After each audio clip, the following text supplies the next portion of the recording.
Bonjour tout le monde, bienvenue à un nouvel épisode de Créativité 101. Cette semaine, on a reçu Sylvain Larocque et on a eu une très belle discussion avec lui par rapport à ses deux chapeaux en humour, celui d'humoriste et celui de writer. On a aussi parlé de ses petits cahiers Clairefontaine et de son humour en anglais. C'était super intéressant. Donc, bon show tout le monde.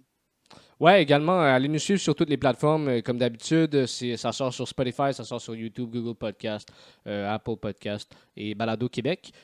Donc, n'oubliez pas de vous abonner en fait à nos chaînes, chaîne YouTube ou notre Spotify, dépendamment de en fait ce que vous utilisez. Suivez-nous sur les réseaux sociaux également. Allez suivre Sylvain sur les réseaux sociaux. Donc, voilà, je vous souhaite un super bon épisode. Ciao.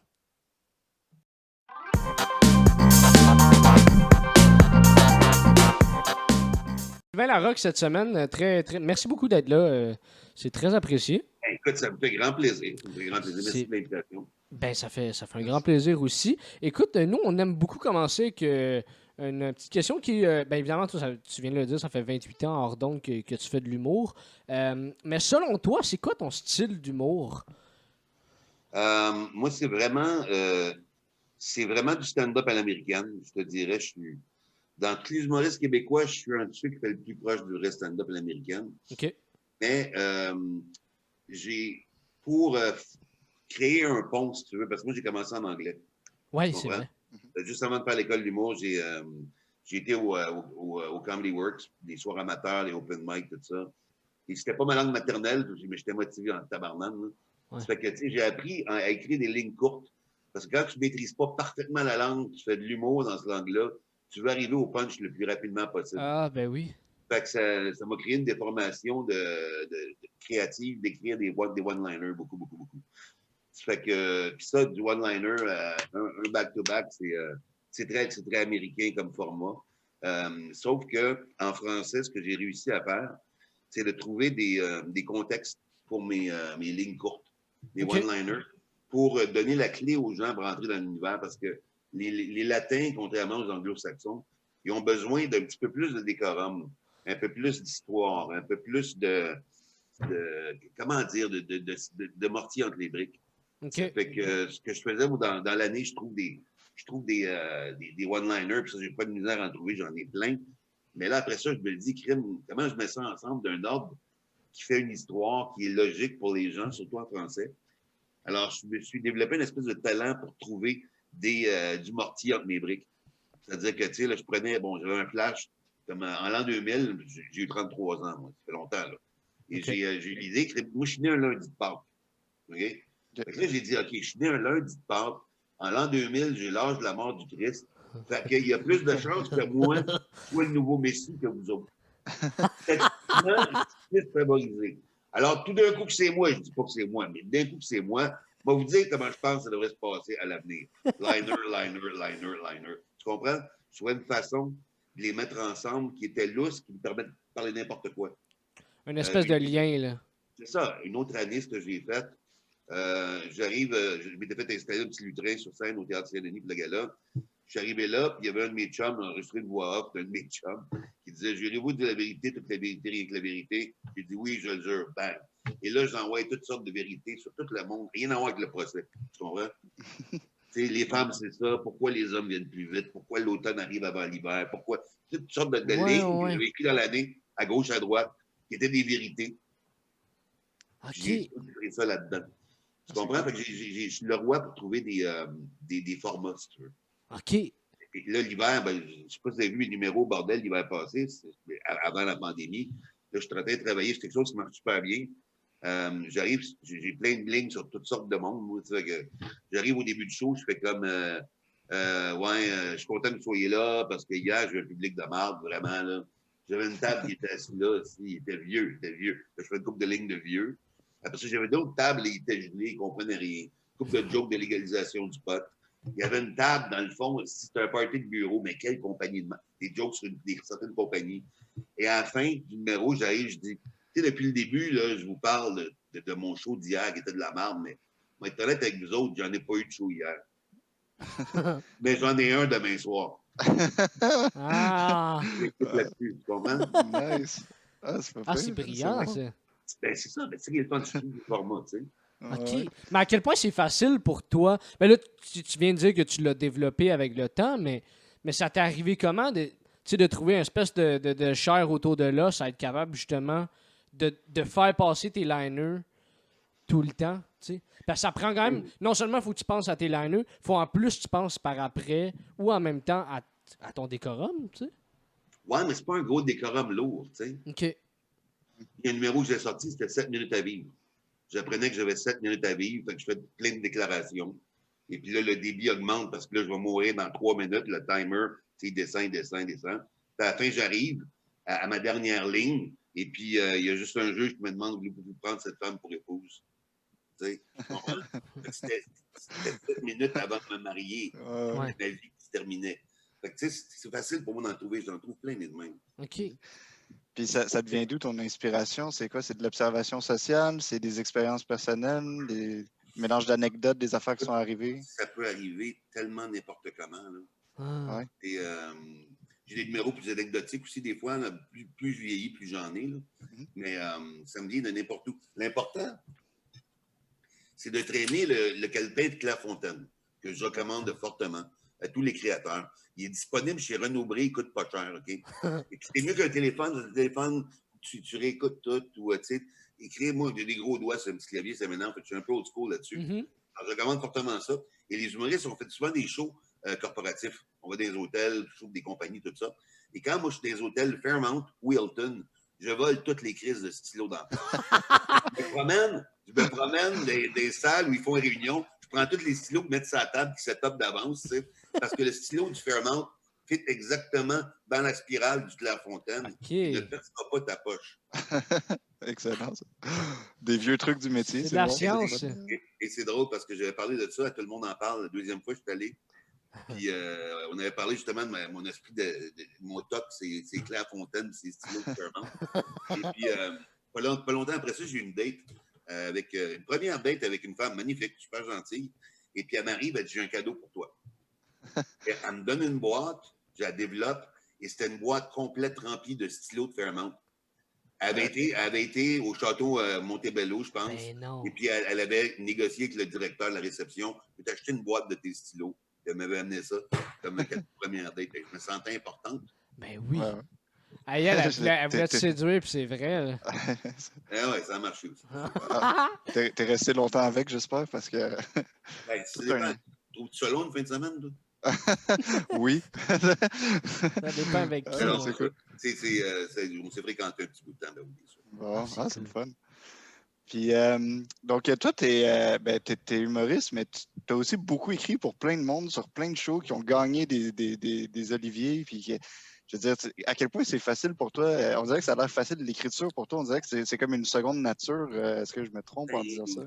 Oui, parce que j'ai.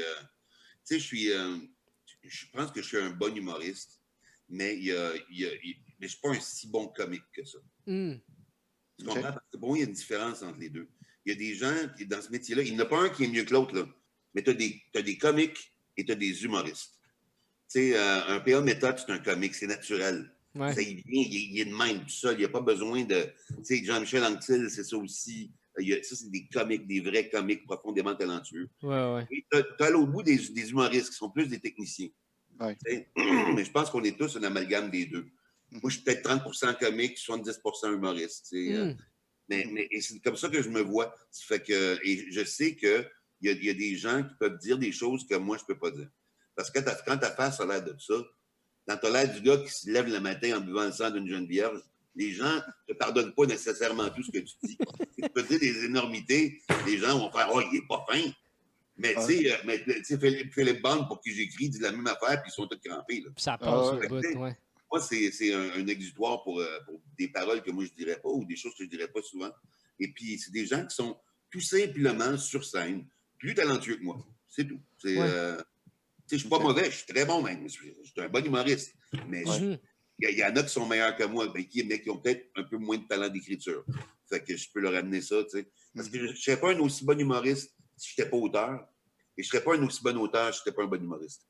OK. Ouais. Ah, tu penses, toi, que ça... Ah, ben oui, absolument. Les deux te... Ah ouais? Écrire du stand-up, ça va beaucoup mieux quand tu as fait de la scène. Ouais. Quand tu as fait de la scène et que tu comprends viscéralement la musique d'un numéro. Ouais, Parce qu'il y a une musique à un numéro tout le temps. Puis toi, tu as commencé à faire du stand-up avant de commencer à écrire, ben, à part pour toi-même. Ouais, ben c'est ça, je faisais du stand-up en anglais. Mhm. Et puis, à l'époque, en français, il n'y avait pas grand place pour des. 92, tu avais les lundis juste pour rire au Club Soda. Puis il y avait une place à Sherbrooke, puis il y avait une place à Rivière-du-Loup, puis une place à Québec. OK. That's it. Si tu voulais regarder un numéro de gala, il fallait que tu fasses la route pour essayer ton 7 minutes. Fait que, tu sais, j'ai auditionné avant de faire l'école, j'ai auditionné pour les lundis juste pour rire. J'ai auditionné, 4 fois j'ai auditionné. Finalement, je l'ai eu. Mais après ça, personne ne m'appelait. Je n'avais pas fait l'école, je n'avais pas de contact. C'est là que j'ai commencé à faire de l'anglais. OK. Mhm. Et puis, il fallait que je veuille en maudit faire de l'anglais. Ça, c'est une histoire que j'ai déjà racontée, mais mon premier soir amateur en anglais, je suis nerveux comme le calique, ça n'a pas de sens. Tu ne peux pas imaginer le stress que je vivais. Et c'est un open mic. Il donne 5 minutes à tout le monde. Si tu n'as pas fini en 5 minutes, il ferme ton son, il part la musique, tu décalisses. Ouais. L'animateur du Comedy Works vient me voir.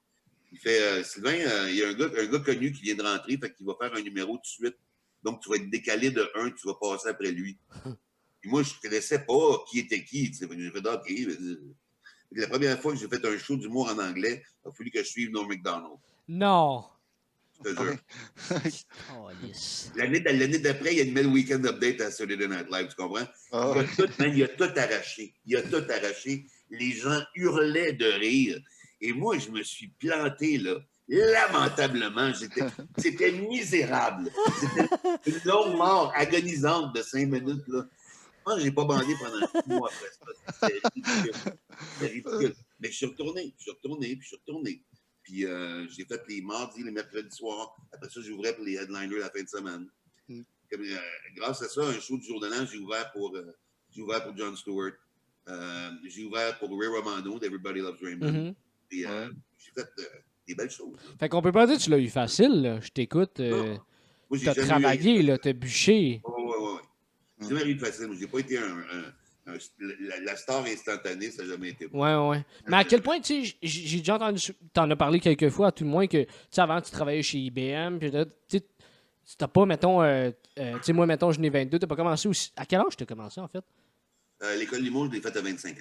À 25 ans, OK. Fait que, tu sais, mais, tu sais, t'avais un passé, là, quand même solide avant de commencer à faire de l'humour, mais c'était-tu tout le temps dans de toi, cette espèce de... Ben, je pense que t'as un talent inné, là, quand même, non seulement l'écriture humoristique, mais, tu sais, de faire de la scène. L'écriture, c'est un muscle. Donc, plus t'en fais, meilleur t'es. Ça, c'est pas un secret de personne. Même si tu serais jamais un humoriste, si tu écris tous les jours, ton écriture va devenir meilleure. T'sais.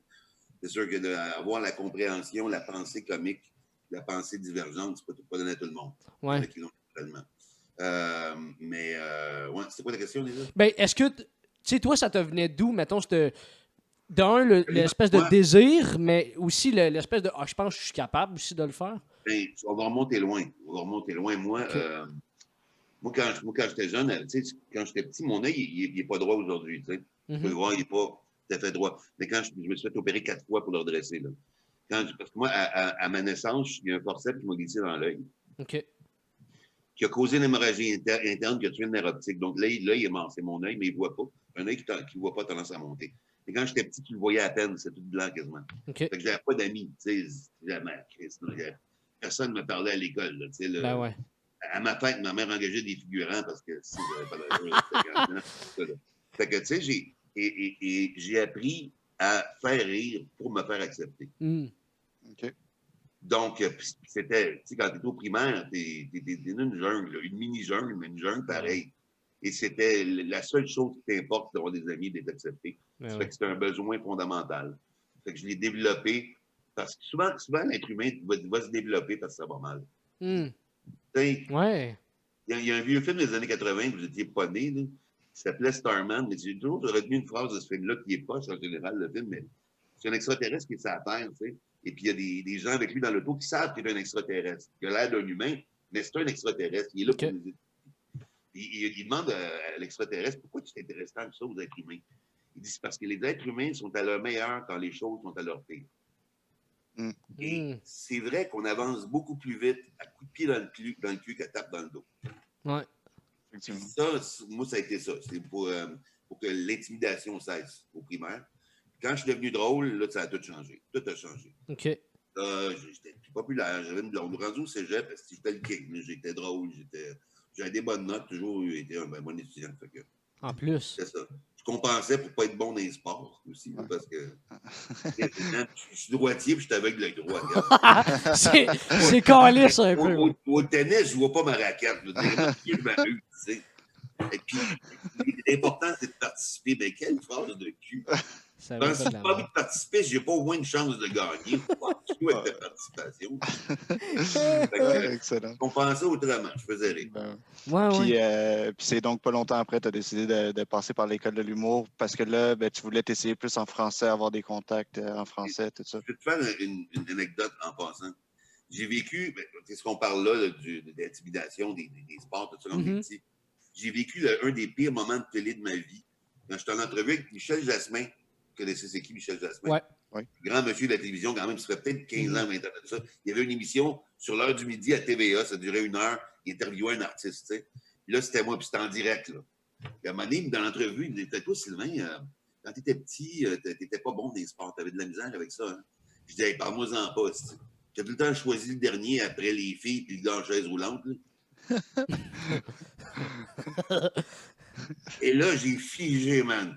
Il est en chaise roulante, M. Jasmin, depuis toujours. Là, je suis live à la télé, je viens de dire la pire niaiserie de ma vie. Et c'est quelqu'un que j'admirais, que je respectais. C'était doublement mal. Là. Je pense que le malaise est palpable en nombre pendant 10 minutes, aucun sens. Quel épais. En tout cas, c'était pas... J'ai développé de l'humour, à cause de ça, je pense. Et ma mère aussi avait un très, très bon sens de l'humour. Ah ouais? C'était très cynique entre nous, mais c'était par amour, tu sais. Ouais.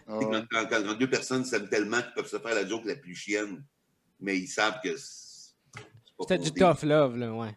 Du tough love, tu sais. Du tough love. Elle m'a fait des jokes sur mon œil, des fois. Elle était en chaise roulante, faisait de l'arthrite rhumatoïde solide, ma mère. Là. Ah ouais, OK. Oui, le dernier Noël qui était avec nous avant de mourir, tu sais, dans sa chaise roulante, elle bouge pas beaucoup, tout ça. Puis nous autres, à Noël, on invitait du monde qui n'avait pas de place où aller, souvent des amis d'amis, tout ça. OK. Et là, ils me connaissent, mais ils ne me connaissent pas personnellement. Ils ne connaissent pas beaucoup ma mère. Et là, je donne le cadeau de Noël à ma mère devant tout le monde. Dans sa chaise roulante, elle prend ça, puis elle développe, c'est une mini trampoline. À part à rire, tu comprends? Mais là, tout le monde me regarde, je suis un malade. Là, elle voit ça, puis elle rit 2 fois plus. C'est que c'était fou, là. C'est drôle. C'est grâce à elle que j'ai développé ça. C'est l'humour comme arme de dédramatisation aussi. Oui. Ben oui, c'est une arme complètement. Oui. Complètement une arme. Pour revenir sur l'aspect d'écriture, tantôt tu disais, tu as écrit pour beaucoup de monde, tout ça. Tu as écrit pour beaucoup de monde qui n'ont pas nécessairement le même style que toi. À quel point c'était facile ou difficile de travailler avec ce monde-là? C'est pas difficile. Je suis assez... je suis une pute. OK. C'est versatile, une pute. Tu sais, comme quand j'écris avec Laurent Paquin, Laurent est sensiblement une structure similaire un peu à la mienne, de sa façon de penser. Ouais.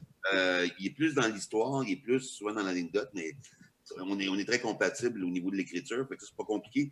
Laurent me donne des idées qu'il y a, je rajoute des punchs, il repasse par-dessus. Des fois, on a Simon Delille avec nous autres ces temps-ci aussi qui travaille avec nous. Ah, nice. Simon, je l'aime beaucoup, on fait bonne équipe avec moi. Il est excellent, ouais. Oh, oui, magnifique, brillant ce gars-là. Et puis, donc, c'est ça. Fait que Laurent, ça va bien. Philippe Bond, mais Philippe, c'est simple. Philippe, j'ai jamais mis. Je pense que j'ai passé 10 heures à écrire chez nous pour lui dans ma vie. Mais on a écrit 3 de ses one-man shows ensemble. OK. Parce que une fois par semaine, on se réunit dans un restaurant, 2 heures le temps. Il me raconte ses anecdotes et je punch dedans, live, demain. Ah ouais, OK. Ça se passe, vous lancez la balle. On se lance la balle, moi puis lui. Ah, c'est souvent, l'anecdote est déjà béton. Je vais passer, toujours repenser après, mais lui, il a toujours son punch-out. Il a son interprétation de feu puis une énergie sans fin. Et puis moi, je rajoute des rires au quart de tour, là où il y a des petits creux peut-être. Parce que quand tu fais des anecdotes, c'est pas drôle tout le long. Fait que là-dessus, Philippe, j'ai réussi à passer des liners là-dedans, ça va très bien. Quand j'écrivais avec, je sais pas, moi, Martin Petit, écrit avec lui, c'était super le fun. Martin est brillant, puis lui, il fait les deux aussi, capable de faire autant du liner que de l'anecdote, de l'histoire. Et puis Martin, il a des flashs incroyables aussi. Ça fait que, tu sais, j'ai réussi à rentrer, à me trouver une place qui comble des faiblesses. OK. Donc, qui comble des besoins que l'artiste a à ce moment-là. Et puis, c'est de mieux en mieux quand tu développes une relation avec la personne aussi. Tu sais, moi, j'ai écrit pour Laurent, ça fait tellement longtemps qu'on écrit ensemble que pendant que j'écris le gag, je l'entends le dire. Tu sais, dans ma tête. Ouais. Et je le connais comme au fond de ma poche. Fait que, tu sais, c'est ça. Mais c'est ça, mais au niveau de la créativité, non seulement toi, t'as un talent pour repuncher, puis etc., mais t'as en plus une relation avec ces gens-là, ce qui aide. Mais tu Ben, sens-tu que tu la serais... relation se développe au fil du temps. Ouais. Mais tu sens-tu que tu serais capable de faire ça avec tout le monde, mettons? Non. Non. Pas nécessairement. Il y a des gens qui m'inspirent moins, OK. tout simplement. Mais les gens avec qui je travaille, c'est des amitiés qui se sont développées sur le long terme à force de se côtoyer et de travailler ensemble. On fait des shows ensemble, je vais assister au rodage, on passe du temps, tu sais. Fait que ça se développe avec ça. Mais il y a des gens avec qui je pense que j'aurais moins d'affinité sûrement. Ouais. Puis, mais des fois, je suis surpris moi-même. Quand j'écris sur des galas ou whatever, puis j'écris pour plein de monde là-dessus, tu suggères des jokes à gauche, à droite. Et ça marche souvent, ça marche. OK. Fait que, J'ai de la misère. Une fois, j'ai eu de la misère, et c'est des gars que j'adore, qui sont super bons, qui sont brillants. Mais que j'ai écrit un des galas des Oliviers où les Chicken Swell animaient. OK. C'était la première fois que j'écrivais avec les gars. Et même si je les adore, qui sont bons, ils ont tellement leur univers à eux, ces trois-là, que moi, j'étais un peu l'outsider qui venait se greffer à ça. Puis je comprenais pas trop leur processus. Ouais. Parce qu'ils flyaient chacun dans leur sens. Tu sais. Mettons, moi, je te script éditeur, je dis, OK, la semaine prochaine, tout ce numéro-là, lui, puis moi, mon frère, lui. Là, on arrivait la semaine d'après, puis il avait écrit d'autres choses complètement. Mais je fais, ben, les gars, je n'ai pas écrit un numéro. Ah, mais on s'est parlé cette semaine, une autre idée, puis fait que ça part, tu sais. C'est ça que j'ai de la misère. Et c'est pas parce que je les aime pas ou qu'ils sont pas bons, c'est moi qui n'étais pas capable de les suivre. OK. C'est trop une gang ficelée, tête ensemble. Je peux Ouais, pas ouais. rentrer, j'ai de la misère à rentrer. Ouais. Mais par contre, les Denis Drolet, ça a été super bien quand j'ai écrit pour leur show. OK. OK. Ouais. OK. Fait, moi, j'ai l'impression, je t'écoute raconter ça, puis j'ai l'impression que tu t'inspires beaucoup de l'énergie de l'autre aussi, puis ça t'aide un peu à livrer la marchandise. C'est important. Ouais. Je pense que le signe d'un grand humoriste, pour moi, OK, c'est quand son matériel est tellement collé à son personnage de scène que si quelqu'un d'autre faisait les mêmes blagues, ça ne marcherait pas, mais lui, ça marche. Ouais. Donc, il faut absolument, en tant qu'auteur, comprendre l'énergie de l'humoriste si tu veux y écrire des choses qui collent à sa peau. Et c'est pour ça que je te dis, je suis un bon humoriste, mais je ne suis pas le meilleur parce que moi, la plupart de mes jokes, tu pourrais faire, tu aurais des bons rires aussi. OK. Tu comprends? Ouais. Ouais. C'est ça la différence pour moi. OK. Ah, c'est intéressant, mais comment toi tu... parce que c'est drôle, je comprends ce que tu veux dire, d'espèce de... Faut que tu sois capable d'être capable de te permuter pour tout le monde, mais tu sais, il faut quand même que toi, tu sois solide, tu sois vraiment excellent pour être capable de rendre d'autres excellents aussi, tu sais. Tu sais, lire l'énergie... Tu sais, c'est bien beau lire l'énergie du monde, mais... C'est pas rien que moi qui est rend excellent, là. Ils écrivent eux autres aussi, puis je suis pas le seul auteur du show, là. T'sais, mais je pense qu'avec le temps, je suis devenu pas pire. Ouais. Mais c'est plus eux qui sont excellents que moi.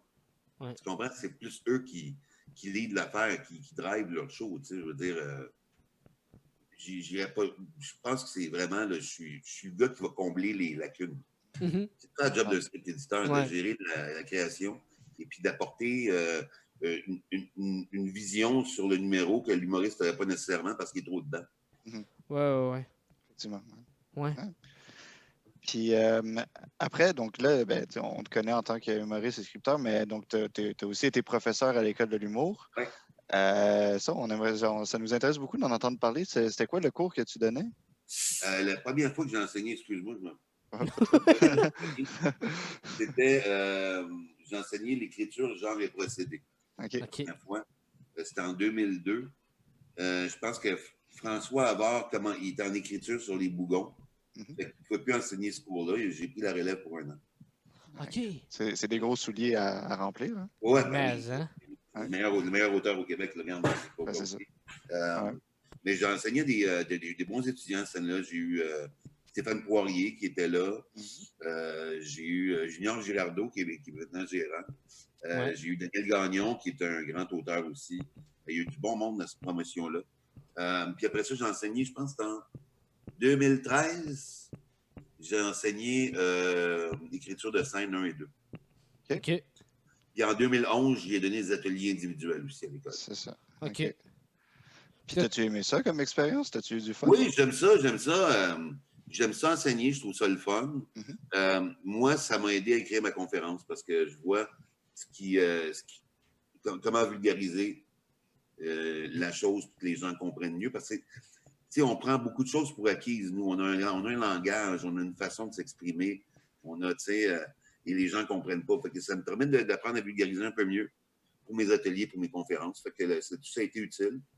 C'est sûr que enseigner, c'est pas aussi rentable de faire des choses. Je ne vais pas te mentir là-dessus. Là. C'est sûr que ça demande beaucoup de temps, puis c'est pas nécessairement rentable. C'est pas, au niveau bassement mercantile, c'est pas le meilleur usage de mon temps. Mais quand j'ai aimé l'expérience. Mais tu ne fais pas nécessairement ça pour l'argent, nécessairement. Tu fais ça aussi parce que c'est intéressant puis tout ça. Pas du tout. Je l'ai fait parce que Louise Richer m'a demandé, puis on ne peut pas dire non à Louise Richer. Ouais. On ne peut pas dire non à tout. Tu dis pas non. Mais c'est ça, mais t'es quelqu'un qui touche à tout, puis définitivement a. Tu sais, t'es très respecté, puis t'as une grosse carrière dans l'écriture, dans la script édition. Je pense que t'as quelque chose vraiment aussi avec l'enseignement.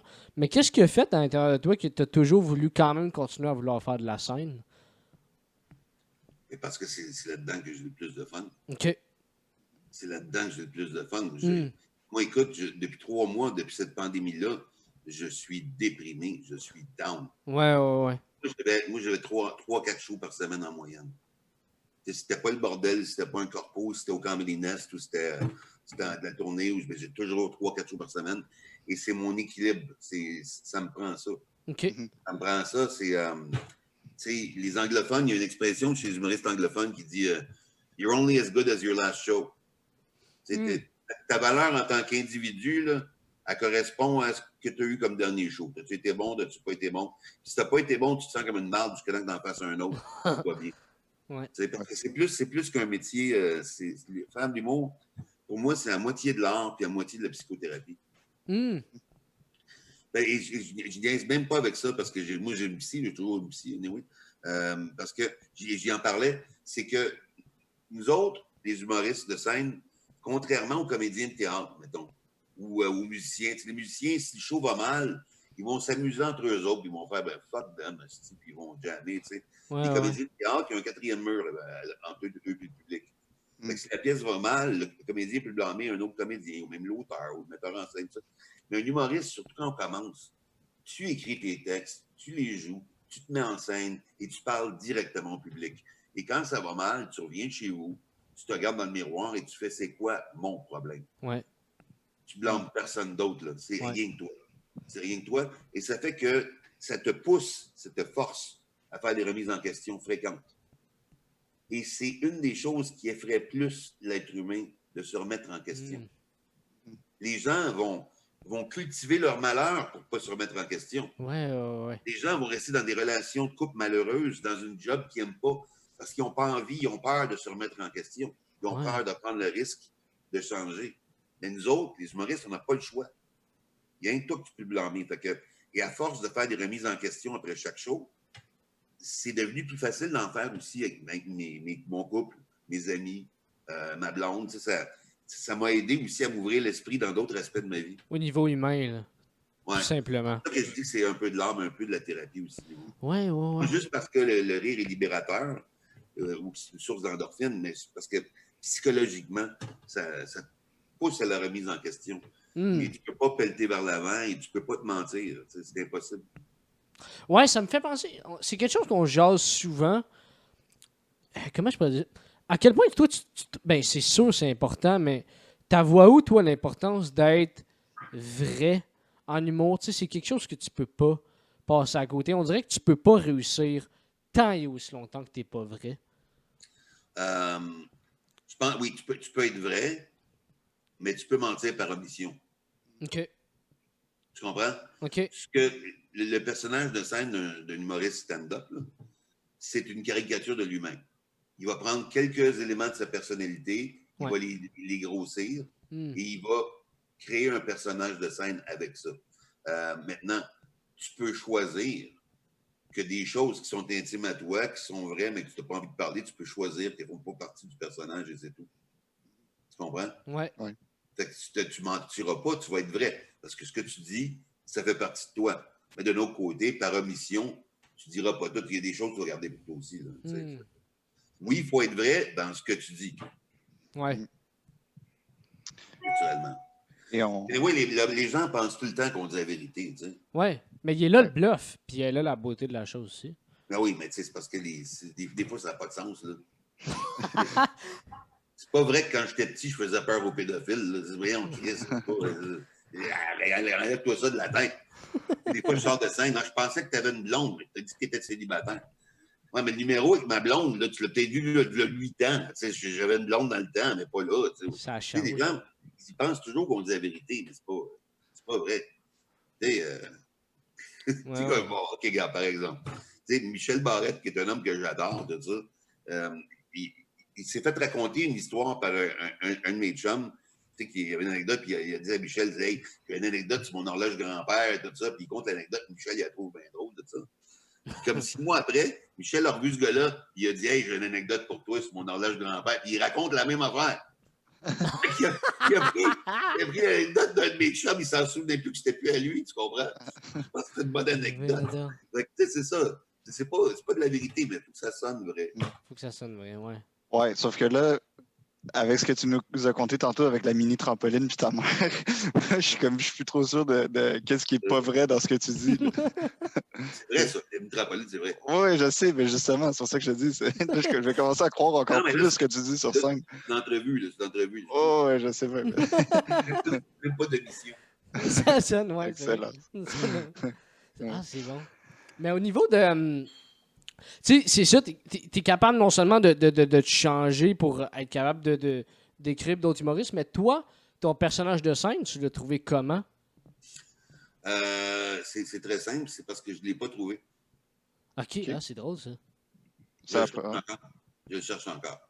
Ah ouais? J'ai réussi à faire... Bon, je pense que j'ai mon delivery à moi, mais mon personnage n'est pas défini. Il n'est pas assez défini. Okay. Et c'est le secret. Les humoristes, pour qui ça a marché, ils ont trouvé leur personnage de scène rapidement. Ouais. Rapidement. Moi, c'est pour ça que ça a été peut-être une progression plus steady. Ça a toujours monté, mais tu sais, pas en flèche.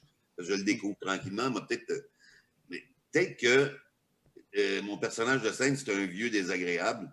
Quand on va avoir 70 ans, ben, ça va être ça, puis on va avoir cet âge-là. Tu sais. Ça va marcher de fou. Ça va partir... 15 ans, je deviens ça va partir en flèche. À 75 ans, si on m'invite des parties de polyvalente, ça va être débile.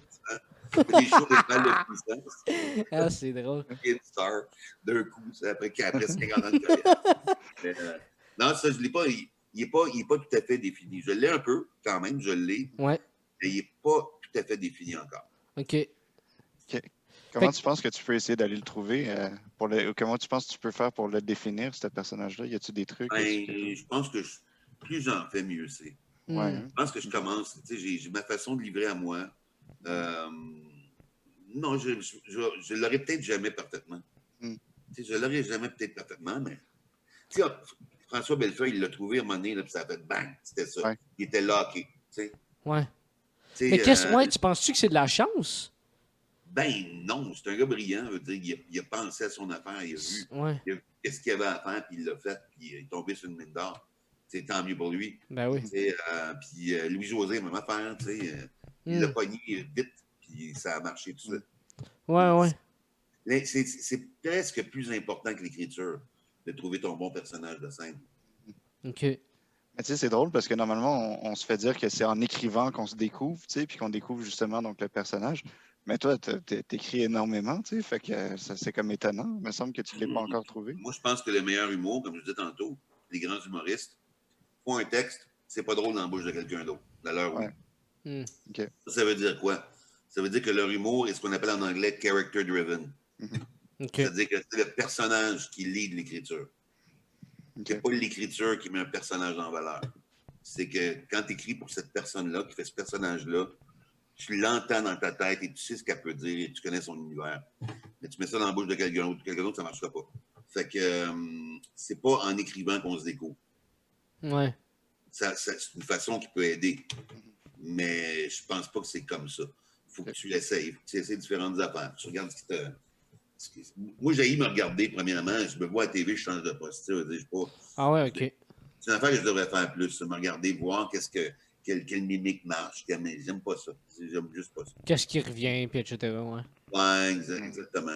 Mais t'es-tu capable, mettons, quand t'écris... Bon, c'est sûr que là, tu le fais avec l'énergie de quelqu'un en tête, mais quand t'écris pour d'autres, si tu, mettons, pas nécessairement pour quelqu'un qui est hors de tout ça, mais toi, tu te vois, tu te dis, ah, ça paraît d'une certaine manière que ça vient de moi, ça a mon style, ça a ma saveur, même si, bon, c'est remodifié jusqu'à temps que ça devienne le gag quasiment de ce qu'il dit. Mais... Je pense pas que... Des fois, oui. Je pense qu'il faut vraiment connaître bien pour remarquer que c'est peut-être moi, celle-là. OK. Ouais. Okay. Je pense que je suis pas sûr que ça paraît tant que ça. Okay. Moi, je reconnais mes bouts parce que je les écris, mais... Ben ouais. Non, parce que, et surtout avec Philippe, les histoires au complet sont pas mal toujours à lui. Des choses qui sont arrivées. Ça fait que, tu sais, c'est l'idée par son énergie. Moi, je rentre un peu comme bouche-trou, mais avec des bons gags, tu sais. Ouais. Je rebite le numéro. C'est ce que je fais. Fait que Okay. j'ai pas le choix de plier à ce qu'il y a de besoin. Ouais.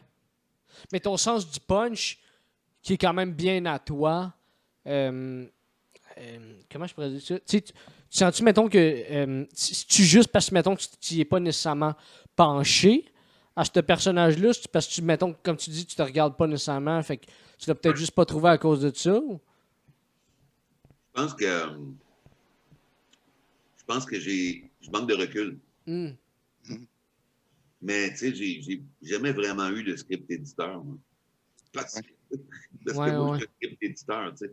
Laurent, il avait fait ma script édition avec moi, co-script édition une fois, mais pas souvent. Fait que j'ai manqué d'œil extérieur, je pense. Okay. Créativement parlant.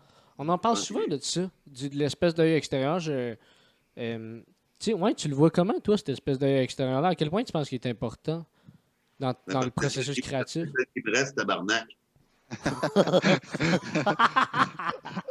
Pourquoi il est important, Chris? L'autre, il est pété.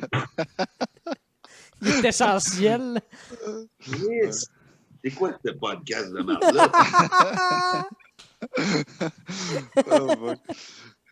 Non, mais il est important parce que quand on est dans nos affaires, il y a du monde, des fois, que j'ai connu qui n'ont pas eu de carrière parce que ça ne marchait pas. Mais qui sortaient de scène, ils étaient contents. Moi, je regardais, je disais, ah, mais tu viens de te planter, Chris, tu t'en rends pas compte. Il y a du monde qui sont comme pas, ils sont pas là quand ils sont sur scène. Il y a du monde qui sont convaincus que c'était mauvais, que ça a bien été. Il y a du monde qui, moi, en tout cas, et moi, je pense que je suis toujours assez dur avec moi. Okay. Mais je manque d'œil extérieur. Et c'est dur aussi parce que ça prend vraiment quelqu'un que je respecte, que je l'écoute. Ah ouais, OK. Ça prend quelqu'un qui est une idole pour moi. Là. OK. Et puis, mes références sont plutôt anglophones. Fait que, mais bon, c'est sûr que Sylvain Deschamps me disait, hey, Sylvain, tu devrais peut-être essayer ça, moi le faire. C'est ça, là, mais ça me prend du monde qui est vraiment que je sois pas comme. Parce que sinon, je vais être challengé, me faire. Ouais, mais t'as-tu pensé, tu sais, comme. Ouais. Je suis peut-être pas assez ouvert, je sais pas. Okay.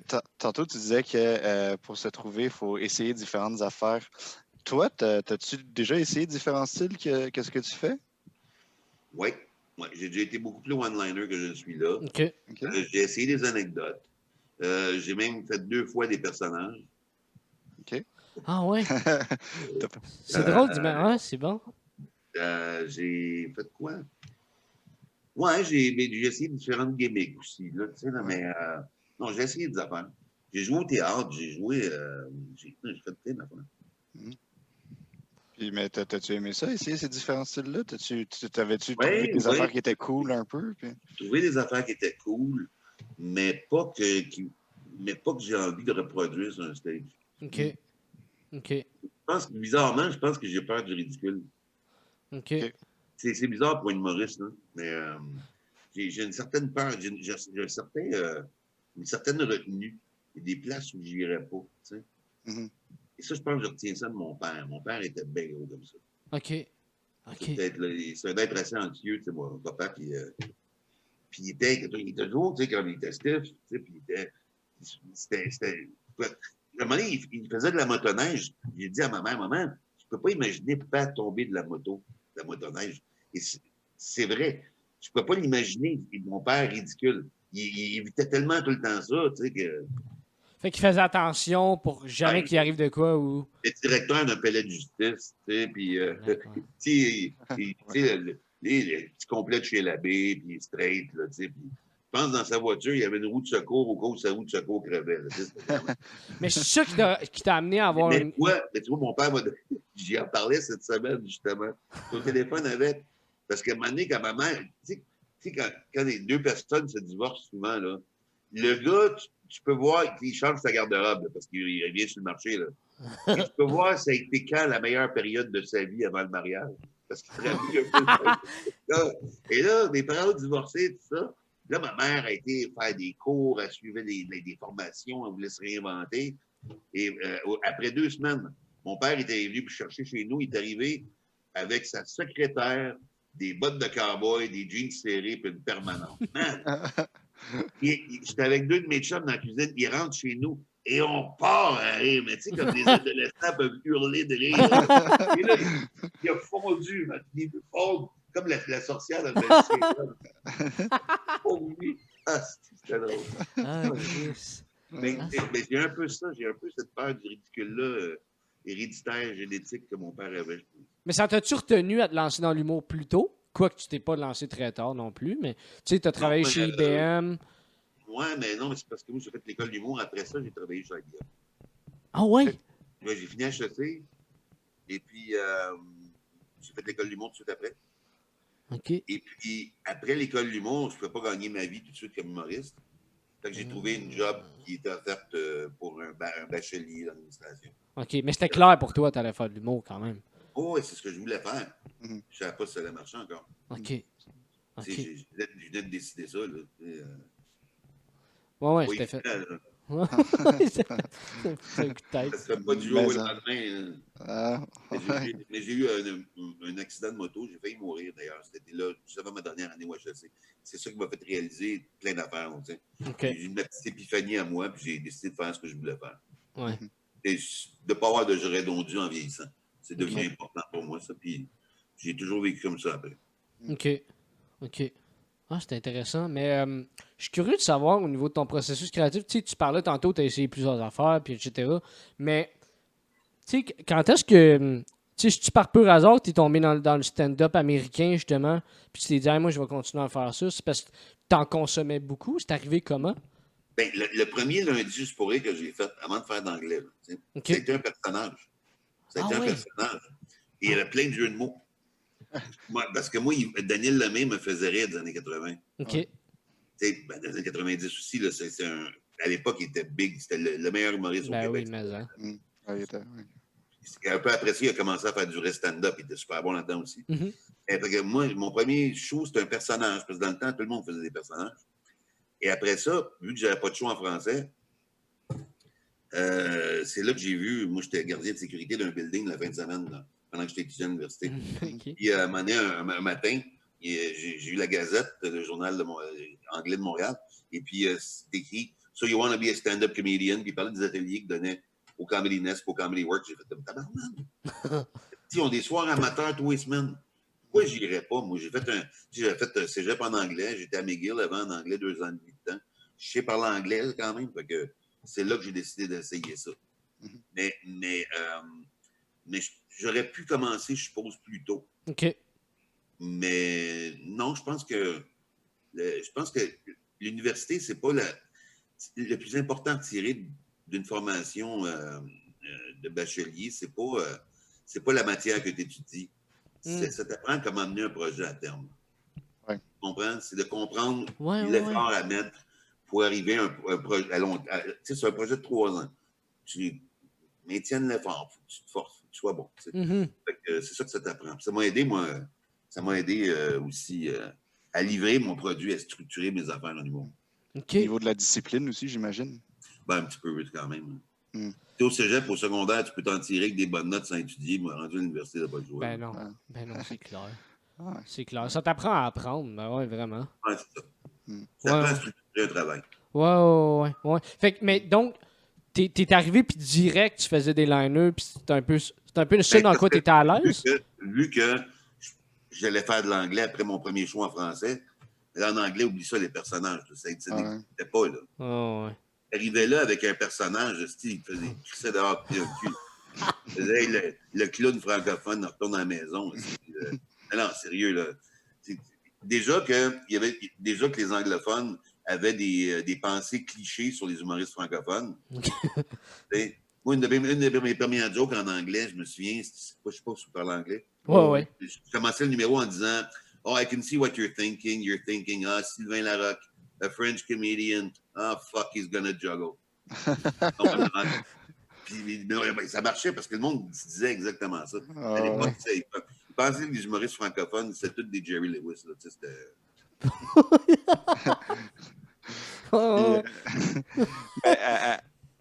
tu continues encore à ce jour à faire des shows en anglais aussi. Tu n'es pas juste en français. On voit souvent là, dans les pubs du Comedy Nest qu'il y a ton nom qui est souvent mentionné. Là, le week-end prochain, oui. Ah, OK. Ben, nice, cool. Félicitations. Puis, je me disais, donc, pour toi, qu'est-ce qui est plus facile, écrire en anglais ou écrire en français? À ce niveau-ci d'expérience que tu as maintenant, là. Ben, en français, mais des fois, il y a des jokes qui viennent en anglais aussi. Ouais. Okay. C'est pas toutes les gags qui marchent dans les deux langues, naturellement. Tu traduis-tu ou tu t'écris vraiment? Ça m'est arrivé de traduire, ça m'est arrivé que la joke m'arrive dans ce langue-là, puis je la fais rien dans ce langue-là. Ouais, ça t'arrive-tu, mettons, une joke que tu te dis, ah, si, elle était écœurante, faut que je la fasse dans l'autre langue aussi. Puis ça marche juste. Ouais, mais des fois, ça marche pas, puis tu peux pas savoir pourquoi. Ouais.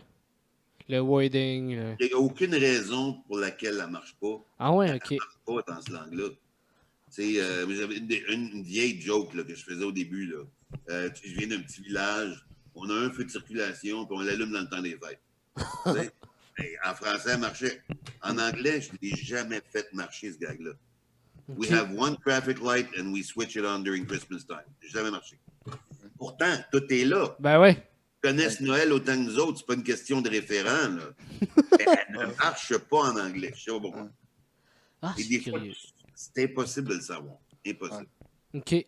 Puis au niveau, mettons au niveau créatif, y a-tu quelque chose qui se passe ou qui switch versus quand tu es dans, mettons, l'humour francophone versus quand tu es dans l'humour anglophone? Est-ce que ta façon de créer est différente ou, mettons, ce que tu côtoies, tu vois-tu une différence au niveau créatif dans... Bon, sachant au niveau anglophone, ils sont plus, le sens du punch, sont plus rapides, en tout cas, à aller vers le punch, mais à part ça... Pas nécessairement. OK.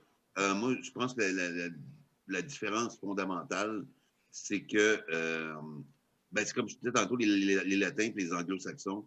C'est en français, quand tu fais de l'humour français, même si c'est de l'humour stand-up verbal, il faut tout de même que tu le fasses exploser une image dans la tête. Ils sont visuels, ils demeurent des visuels quand même. Dans ces anglophones, je pense, vont te suivre sur une tangente absurde, froide, pendant plus longtemps. OK. Tu comprends? Ils vont te donner un peu plus la chance aux coureurs. Si tu pars d'une track, ils vont faire comment? On va voir ce qu'ils vont avec ça. Mais en français, s'il est trop long que ta track, ils vont faire le taille. À quelle heure le pas OK. OK. Ah, OK, c'est intéressant.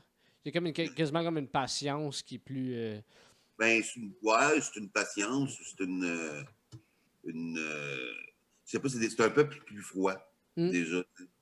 Et là, je ne veux pas entretenir des clichés en disant ça, mais c'est un fait qu'ils sont plus austères, un peu plus...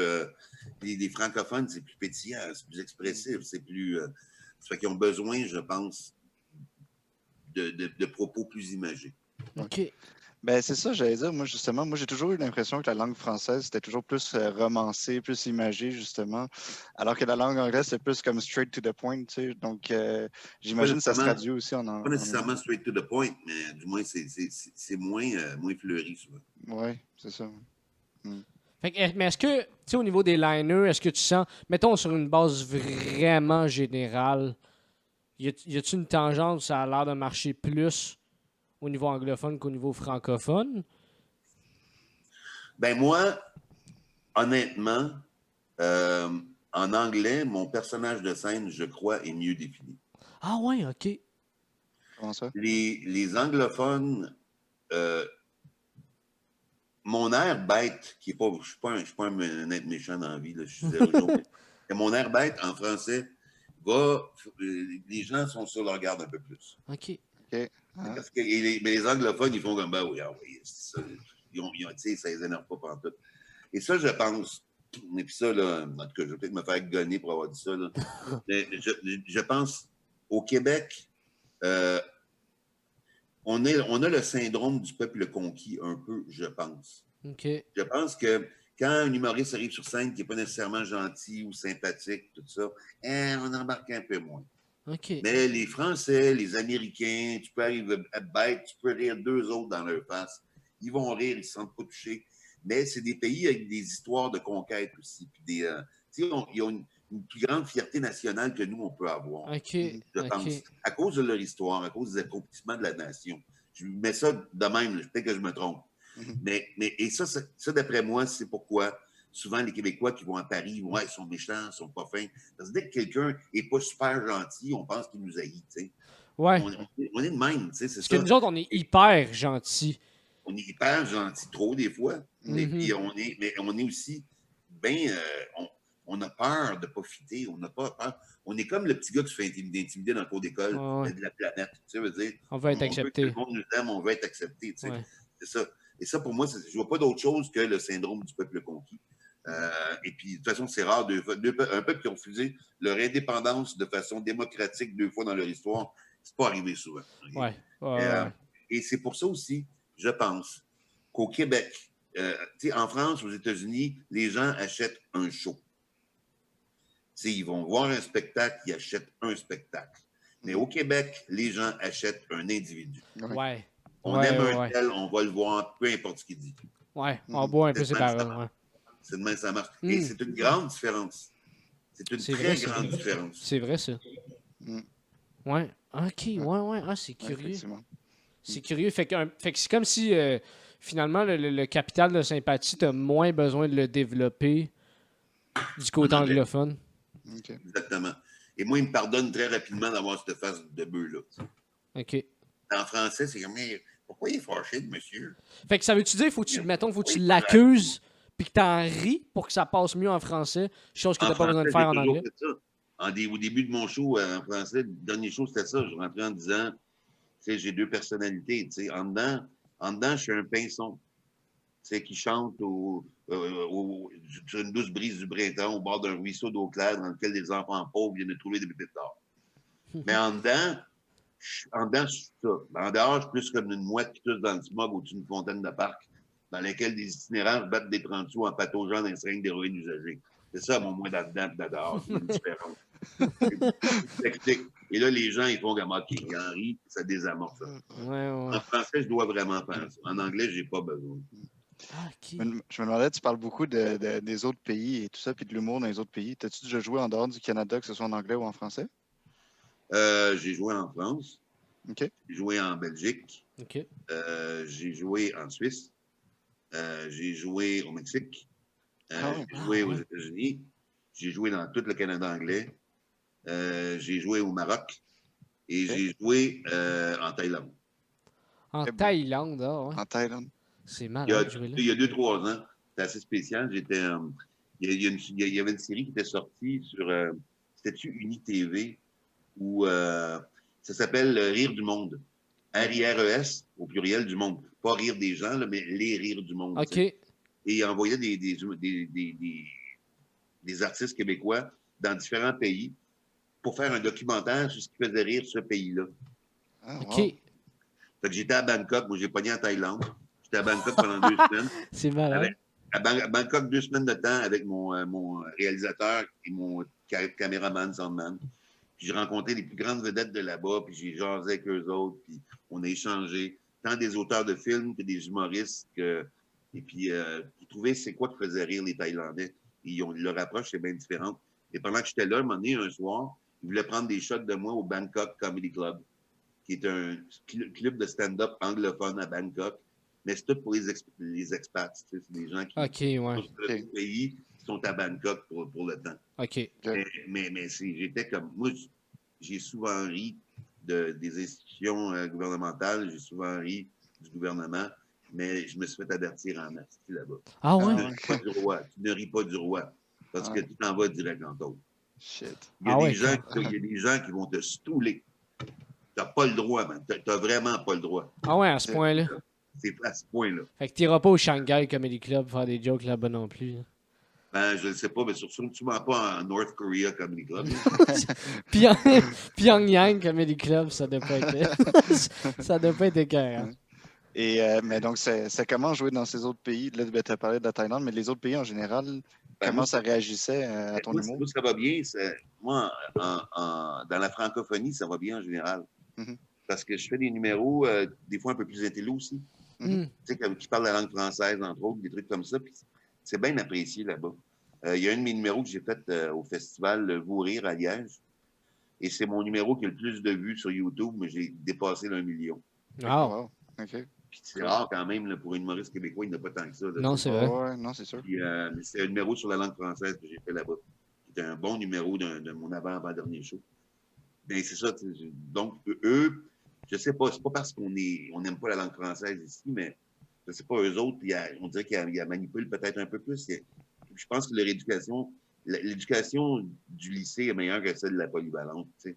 Mhm. Je pense qu'ils écoutent plus ça. Ils sont plus attentifs à ça. Ouais. Mais t'as un humour qui c'est. Tu sais, t'as un humour intelligent. Il y en a d'autres qui ont un humour intelligent, mais je veux dire, t'abordes des sujets.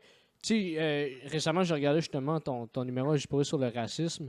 Puis, tu sais, c'est quelque chose quand même que tu te dis, OK, là, c'est pas un petit sujet à aborder. Puis, non seulement c'est léger, mais c'est brillant. Puis, ça Non, mais s'exporte bien, ça aussi. Il y a des jokes là-dedans. Moi, j'aime créer des malaises volontaires. Mais il y a une joke là-dedans, c'était un esti de malaise. Là. C'est quoi? Ben, c'est, attends un peu. Quand je parle d'accommodement raisonnable, il y a des accommodements raisonnables. Ils n'ont pas le droit de venir ici nous imposer leur façon de vivre. Ah, c'est vrai, t'as raison. Il n'y a personne qui a le droit de débarquer quelque part et d'imposer sa façon de vivre au peuple local. Parce que c'est vraiment pas ça qu'on a fait aux Autochtones il y a 200 ans. Et là, le monde qui avait fait comme, ouais, ils n'ont pas le droit. Ils ont fait comme, tabarnak, OK. On s'est fait pogner dans notre propre jeu. Mais c'est vrai, c'est vrai. Ben oui, c'est même vrai, que depuis Chris. 22 sur Terre, c'est ça. Ouais. Ouais, c'est bon. Mais c'est ça, mais c'est un humour justement, c'est un humour brillant qu'au début ça part le monde oh, et puis finalement ils se rendent compte que non, c'est pas là que t'allais tout à fait. Là. Des fois, je suis moins brillant que ça, des fois, c'est carrément niaiseux, mais il y a des petits bouts que c'est bright. Mm-hmm. Mais ça, je veux dire, tu sais, c'est un sujet, mettons, tu sais, même si c'est peut-être pas exactement pareil, ça reste le racisme, c'est quelque chose qui est vécu sensiblement de la même manière en France qu'ici. Ou en tout cas, ça existe là, dans les deux places. C'est quelque chose qui m'écoeure aussi. Ça, Ouais. Ouais, tout Ben, t'as quand même frappé Boucard Diouf avec ton char, fait que tu sais. non, je l'ai pas frappé. Je l'ai pas frappé. Je l'ai pas frappé. Failli. Mais ça passait pas. C'est prochain. C'est exactement comme je l'ai décrit dans le numéro, là. Je l'ai pas vu. Il était tout habillé en noir. Il faisait noir, puis tu sais, c'était un soir de brume. Décembre, c'était gelé. Écoute, la condition de marde. Moi, j'ai qu'un œil. Il n'y avait rien d'autre qui passait là. Rien d'autre. Oublie ça.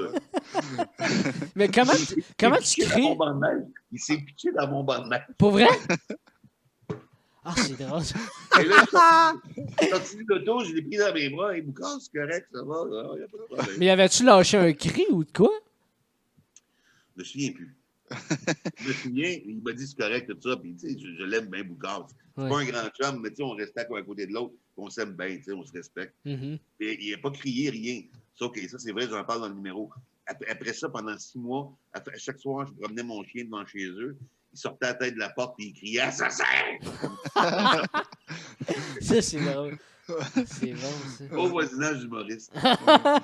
Mais comment tu crées, toi, des numéros? Mettons, tu sais, là, je viens de dire que tu as un numéro sur le racisme. Je sais que tu en as un qui, d'ailleurs, j'ai trouvé vraiment excellent, sur les noms composés que tu avais fait. Comment tu trouves, mettons, Non composé. sur les noms composés? Les noms de famille. Sur les noms de famille, ouais. Non, il me semble qu'il y en avait un, c'est les noms composés aussi. Non? C'est Yvon Deschamps. Ça, c'était Yvon Deschamps. Ah, toi, c'est sur les noms de famille. Ouais, c'est mon premier numéro qui m'a fait découvrir, c'est en 80. Oui. Excuse-moi, mais ce que je veux dire avec tout ça, c'est comment tu crées, je veux dire, tu sais, comment ils viennent les idées, tu sais, au-delà des gags, puis etc., comment tu t'arrives à, mettons, partir d'une page blanche tu sais, j'ai un numéro sur le racisme, mettons. J'ai jamais de page blanche. Je pars toujours de quelque chose. Son cahier Clairefontaine. Puis le Je pars crayon fait un toujours autre. de quelque chose.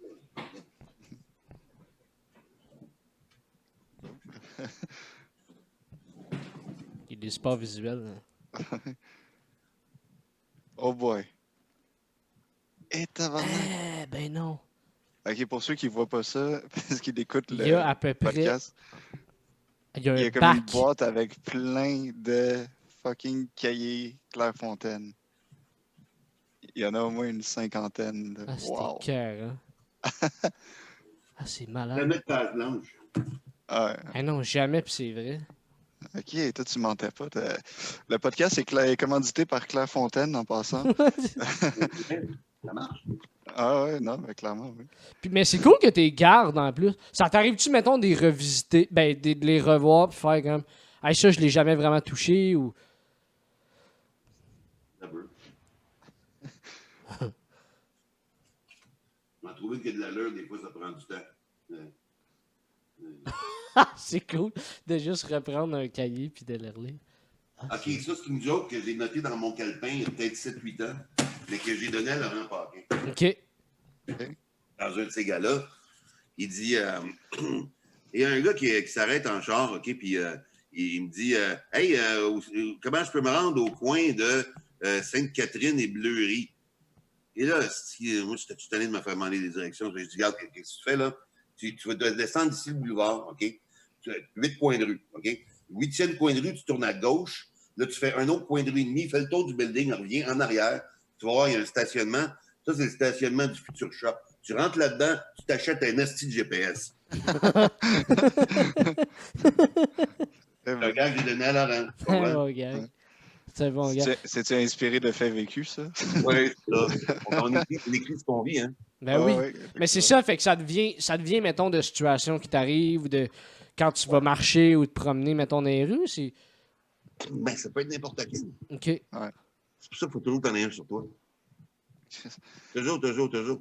Puis je conseille le Clairefontaine parce qu'il est solide. Puis il fit d'une poche parfaitement.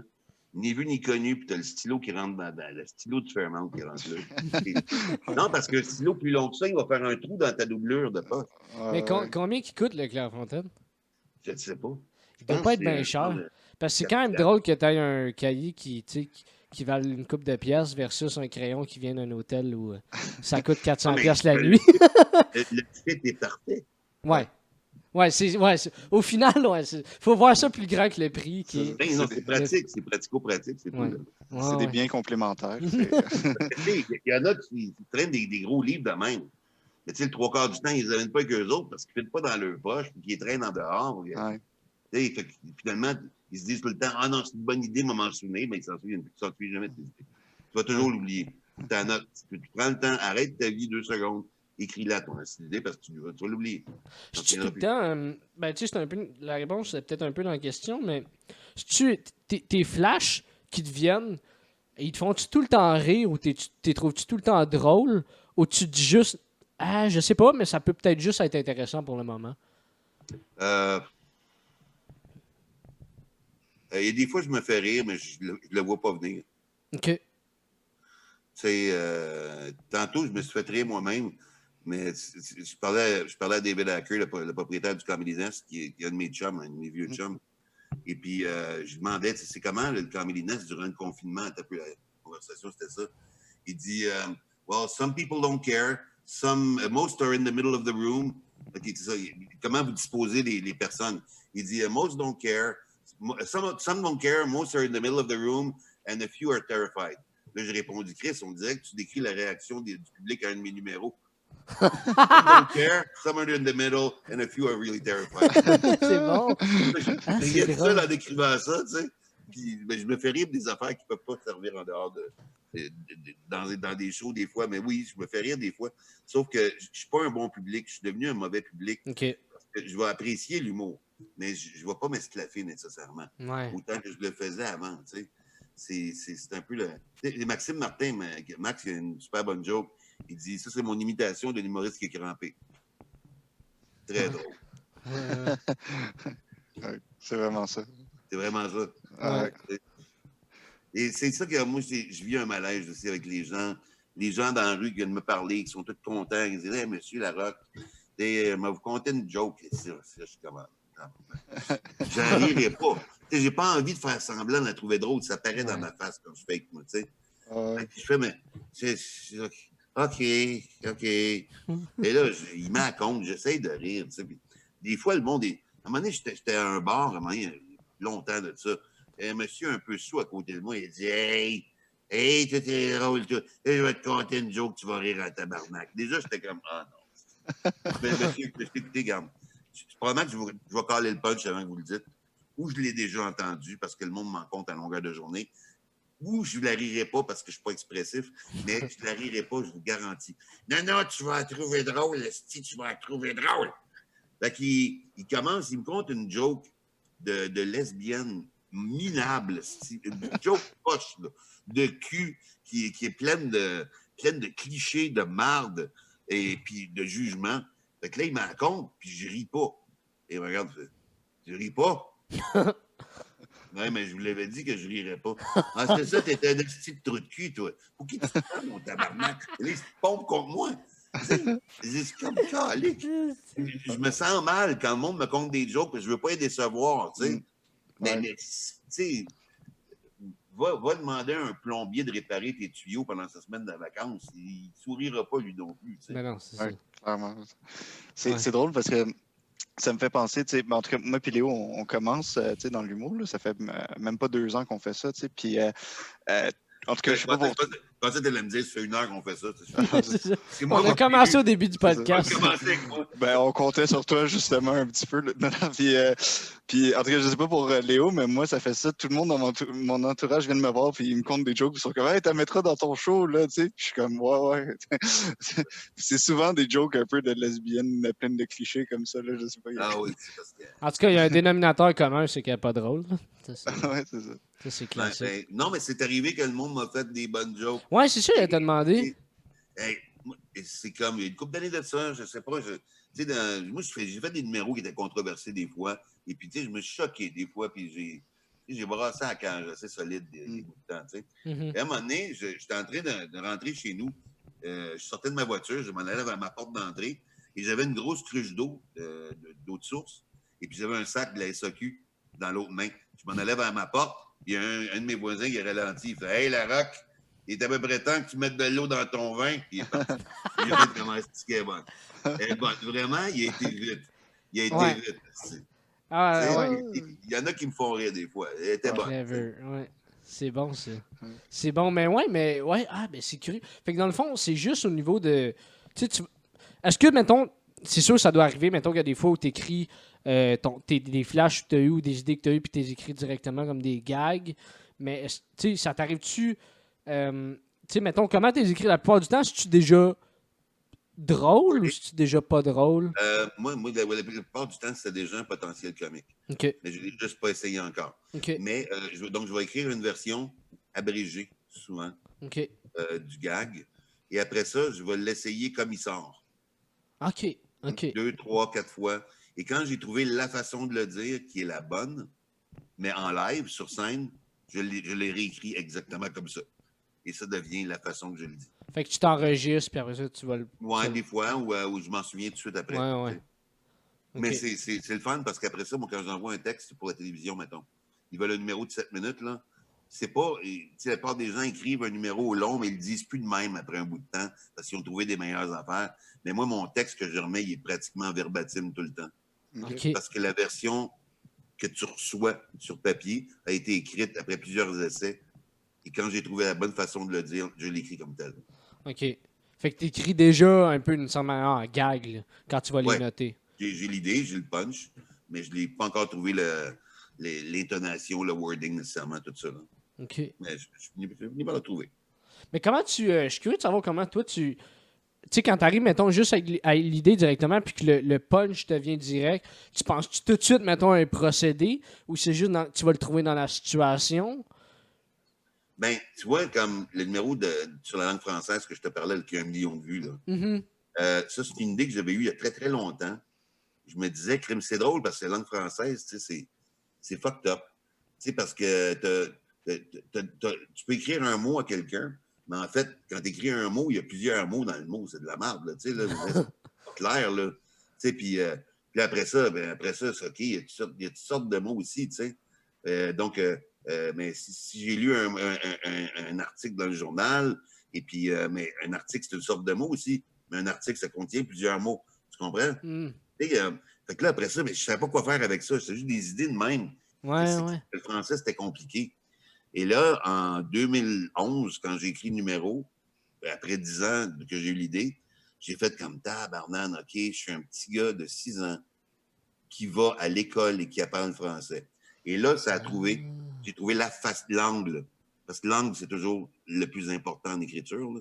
Ouais. Fait que là, je l'ai écrit de façon à ce que, quand j'étais petit, là, je faisais le petit gars sur scène, tu sais. Ma tante m'a écrit Sylvain, je t'ai laissé un mot sur le comptoir. Là, j'ai lu son mot, ça disait va chercher du lait au dépanneur. Mais il n'y a pas un mot, il y a 6 mots. Fait que je suis allé voir mon professeur de français. Je dis monsieur, ma tante m'a écrit un mot, puis il y avait 6 mots dedans. Ah, ben, c'est normal, Sylvain. Si quelqu'un t'écrit un mot, il y aura plusieurs mots dans le mot. Là, je joue l'incompréhension. Je fais, mais s'il y a plusieurs mots dans un mot, c'est parce que le mot est enceinte, il y a Frenché avec le point-virgule. Puis, c'est quoi le maximum de mots dans un mot? Combien il peut y avoir de mots dans un mot maximum? 200, 300? Il dit non, parce qu'il y a 200 ou 300 mots dans un mot, ça devient plus qu'un mot, ça devient une lettre. Là, je suis encore plus fourré. Après ça, j'ai lu un article dans le journal. Je dis, hey, monsieur, j'ai lu un mot qu'un journaliste a écrit dans le journal. Il dit, non, Sylvain, c'est pas un mot, c'est un article. Et l'autre fois, vous avez dit que l'article, c'est une sorte de mot, comme le sujet, le verbe puis le nom. Ouais, mais Sylvain, c'est un journaliste qui a un peu de verbe. Pour écrire un mot de plusieurs sujets, non. Fait que là, je suis fourré. Je vais prendre une note parce que je vais m'écrire un mot pour m'en rappeler, moi l'oublier. Il dit, non, tu vas prendre une note. Mais il n'est pas la musique là-dedans, s'il vous plaît. C'est tout buildé à partir de la situation que j'ai trouvée du petit gars et de son incompréhension. Ouais. Oh, Mais OK. avant ça, je ne savais pas comment utiliser l'idée que j'avais de la langue française qui est fucking compliquée à apprendre. OK. Ah, c'est brillant. C'est Là, quelque chose. le numéro se décline, je parle des lettres muettes, Mhm. je parle de l'algèbre, puis je parle de la ponctuation, je parle du masculin, du féminin, tu fais un très beau numéro. J'en suis assez fier de ça. Ouais. Ah ouais, ben, comment tu nous l'as décrit, on a vu un petit peu le processus, puis Ouais. ça découlait, c'est comme tout. Mais tu sais, au début, c'est juste une idée, mais elle me trottait en tête régulièrement. Mais tu fais-tu tout le temps ça? Maintenant, tu vas trouver une idée, puis après ça, tu vas t'asseoir, puis un peu tourner autour, puis faire. Tu vois, regarde, il y a une couple d'années de ça, j'ai eu une date avec une femme, puis on avait quelque peu consommé de vin. Mais elle m'a dit, moi, j'ai un petit talent de voyante. Et puis, montre-moi la ligne de ta main. Je veux voir la ligne de ta main. Elle m'a dit, toi, tu vas mourir à 92 ans. Et le lendemain, j'ai repensé à ça. Je ne sais pas si j'y crois, tu sais, que je vais mourir à 92 ans. Mais je sais qu'en moi, à 92 ans, cette année-là, moi, être nerveux en tabarnak. Il est malade d'aller faire une marche. Ça va être parano aussi. Il y a un numéro à faire, tu sais, sur cette année-là de ma vie, tu sais. Es-tu folle, Chris, manger du pudding, m'a m'étouffer? Il n'y a rien, m'a rien vouloir faire. Je ne sais pas encore comment m'a tourné le numéro, mais l'idée est là. Tu sais. Puis ça part d'un liner, souvent. Ou pas tout le temps. Plus ou moins, tu sais. Pas tout le temps. OK. Ça peut être des situations. Ouais, ça peut être un paquet d'affaires. Ouais, ça peut être tout, finalement. J'ai toujours mon document ouvert sur le bureau d'idées de gag, là. Mm-hmm. Il est en ce moment à 68 pages, je pense. Okay, ça fait un an qu'il est là sur mon desktop, j'en rajoute tout le temps dedans. J'ai pas le temps, mais c'est toutes des idées. C'est pas toujours des numéros, mais des fois, il y a. Des fois. Juste des flashs, d'avant. Tu sais, il y a des affaires que moi je trouve drôles, mais tu sais. mais que je pourrais jamais dire sur scène parce que je me ferais tuer. C'est comme moi, j'ai un cousin qui est trisomique. OK? Puis, mais il est optimiste. Lui, son ambition, c'est juste d'être un Christ d'épais. Moi, je trouve ça drôle. Lui, son ambition, un jour, je vais être un Chris d'épée. C'est ça drôle. Mais tu sais, et moi, je le pense pas. Mais tu sais, l'idée est là, pareil, elle est choquante. Et puis, je le dis à n'importe qui me connaît, mais ça ferait rire. Tu comprends? Mais les gens sont tellement froids à ce genre d'affaires-là que je ne ferais jamais ça sur une scène. Pas que là, je de le faire ici, là, c'est pas drôle. C'est ça. Mais tu sais, j'ai des idées de même que peut-être qu'un jour, on m'a trouvé la manière de le twister, le contexte. Peut-être que je vais écrire une animation qui va être fucked up ou je sais pas. Ouais. Tu t'es perdu, tu sais. Faut jamais que tu perdes. Tu sais, comme à un moment donné, ça m'a choqué l'année passée. J'ai sorti un gag. J'ai fait un gag sur les applications de rencontre, un numéro sur les applications de rencontre. Je dis que moi, je m'aime pas beaucoup physiquement, tu sais. Alors, moi, quand je me masturbe, ça me prend de la drogue du viol, sinon je me rejette. Et je l'avais écrit comme statut Facebook. Et là, j'ai une fille qui a commenté hashtag joke de viol, banalisation du viol, hashtag. Ben voyons, tabarnak, je ris de moi. Ouais. Je fais une joke sur moi. Tu sais. Fait que là, je l'ai enlevé le statut, j'ai fait, hey, non, merde, j'ai pas envie de. Mais je l'ai mis dans mon numéro pareil. Il fonctionne. Ouais. Fait que là, à un moment donné, tu sais, des fois, là. Il y a une affaire aussi, il y a une affaire que j'ai remarqué. C'est que en humour, souvent, s'il y a du monde qui te déteste, c'est bon signe. OK, c'est curieux, ça. Ouais. Parce que souvent, tu as le même degré et le même nombre de haine que tu as le degré et le nombre d'amour de l'autre bord. Ça s'équivaut. Tu comprends? Si tu laisses tout le monde différent ou tout le monde fait comme il est pas pire, c'est pas bon. Tu t'es pas réalisé. Il y a de quoi qui n'a pas marché.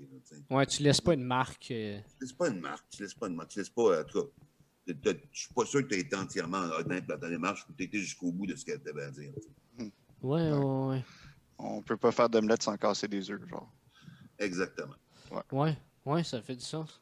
Ah, c'est bon. J'avais une question. Au niveau de l'humour anglais-français, il y en a peu, je pense, quand même, qui le font. À tout le moins, autant que tu le fais, mettons, la dualité de faire de l'humour en français autant qu'en anglais. Mais Mike Ward, oui. Il y a Mike. Ouais, il y a Mike. Il y a Mike Patterson qui en fait beaucoup en anglais aussi. Il en fait en français. Mais j'ai commencé avec Patterson, moi, en anglais. C'est vrai? Ah ouais. Ah, nice. Cool. Ouais. C'est cool. Ça. Ouais. Mais je l'aime beaucoup, même. Au niveau très, très personnel, y a-tu un humour que, mettons, que tu préfères juste parce que tu te sens plus à l'aise de le faire? Tu sais, mettons, tantôt, je prends par exemple que tu disais, mettons, que tu te sens plus, que ton personnage est peut-être plus défini ou quelque chose, en anglais. Fait qu'il y en a-tu un, mettons, que pas nécessairement que tu te sens plus à l'aise, mais vraiment au niveau personnel que tu préfères, au niveau humour, là? Ben, je préfère l'acceptation que les anglophones ont de mon allure, de mon air dur, mais je préfère faire rire les francophones. OK. Il n'y a pas de... Les deux m'apportent quelque chose. OK, ouais. OK, je comprends. Mais y a-tu... ça m'a fait penser à ça tantôt. Y a-tu cette espèce de... Y a-tu une question d'apparence dans l'humour au Québec qui est peut-être plus importante en français qu'en anglais? Tu sais, parce que ça fait peut-être 2 fois que tu dis que, justement que, tu sais, en anglais, ils s'en foutent un peu de ce que t'as l'air, puis etc., puis ils veulent juste rire. En français, c'est-tu quelque chose qui est peut-être plus touché? Non, mais c'est pas une question de beauté ni rien, c'est une question de gentil. Il faut que les gens perçoivent que tu es un bon gars. OK. Tu sais, on ne se comptera pas de menterie. Là. La télévision au Québec, là, c'est une matantocratie. Là. C'est les madames qui décident. C'est les madames tu sais, il faut qu'il ait envie de t'adopter, de t'avoir à la maison à Noël. Il faut que. Mais c'est ça. Et un gars comme Philippe Bonds, ce qui est brillant avec Philippe, c'est que les mères veulent toutes l'adopter. Les gars veulent tout être son chum. Ouais. Et les filles le trouvent de leur goût. Fait que, tu sais, lui, il ratisse large. Il ratisse large. Ouais. Et c'est ça le grand succès de Phil, à part son talent, bien sûr. Mais tu sais, comme regarde les plus populaires, c'est des bons gars, c'est des bonnes personnes, c'est du bon pain, tu sais. Tu sais, Pierre Méthode, qui n'est pas plus gentil que ça. Tu sais, Jean-Michel Anctil, Philippe Laprise, c'est tout du bon monde. C'est tous des gens qui ont beaucoup de succès parce qu'on les aime. On aime l'individu. Ouais. Ils donnent des bons shows aussi. Là. Je ne veux pas dire qu'ils ne donnent pas des bons shows, des très bons shows. Mais d'abord et avant tout, au Québec, il faut qu'on aime la personne. Ouais. Avant ce qu'elle fait, avant le show, tout ça, c'est fondamental. Et j'ai pas vu ça ailleurs. OK. OK. Oui, il y a toujours un certain amour. Les Français ont leur vedette préférée, tout ça. Mais Ouais. les Américains aussi. Mais au Québec, c'est bien particulier.